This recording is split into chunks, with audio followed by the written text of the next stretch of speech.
What's going on, guys? I've got here a 2007 Toyota Camry, and I'm going to use this car to point out to you the location of the 2 fuses for the air conditioning, as well as the 1 AC relay. So starting with the fuses, we're going to pop down here and find the cover for the fuse box. Let's first apply the parking brake. That'll give us a little bit more clearance. So when we look down here, we can find this is the cover. We remove this by hooking it behind this tab and pulling it down. So there are 2 fuses here, and it can be a bit confusing because they are both labeled as AC fuses, but they have different roles to play. So the first one for us to check is going to be this 7.5 amp fuse right here. This one is just called simply the AC fuse. And the role of this fuse is to send power to a component called the AC amplifier.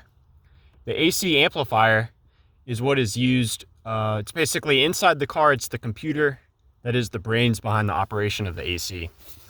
Another fuse for us to look at is a 10 amp fuse right here. This fuse is important because power from this fuse is used to operate the AC relay and also to engage the AC compressor when the relay turns on. So let's go locate the relay and talk about troubleshooting it. So the AC relay is going to be located behind this cover, which we can remove by pulling up on the tab here and the tab right here as well. There are some spare fuses on the back, as well as a fuse puller that may come in handy. And the AC relay itself is located in this position right here. So that's the AC relay. My favorite way to troubleshoot this is I'll have the engine turned on with the air conditioning turned on, and then I'll tap on this relay. I'll also grab the relay and wiggle it around.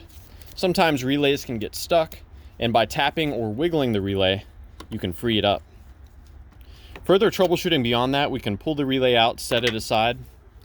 Now let's take a look at the wiring.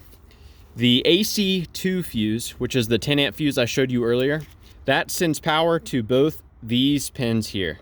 So both of these pins should be receiving power when the car is on.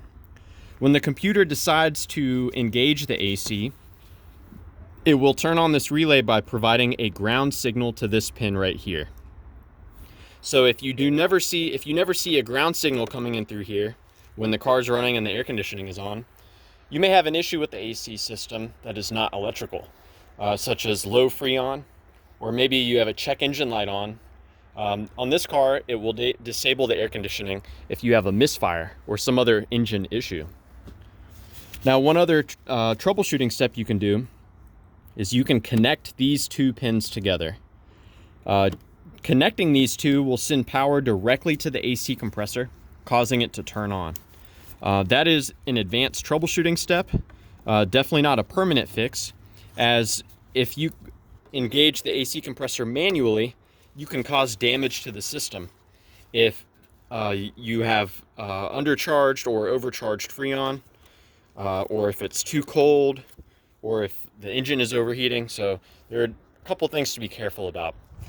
But yeah, I hope that this information was a good starting point for you in troubleshooting the air conditioning on your Toyota Camry. Let me know if you have any questions, or more importantly, any advice about checking out this problem. And thanks for watching.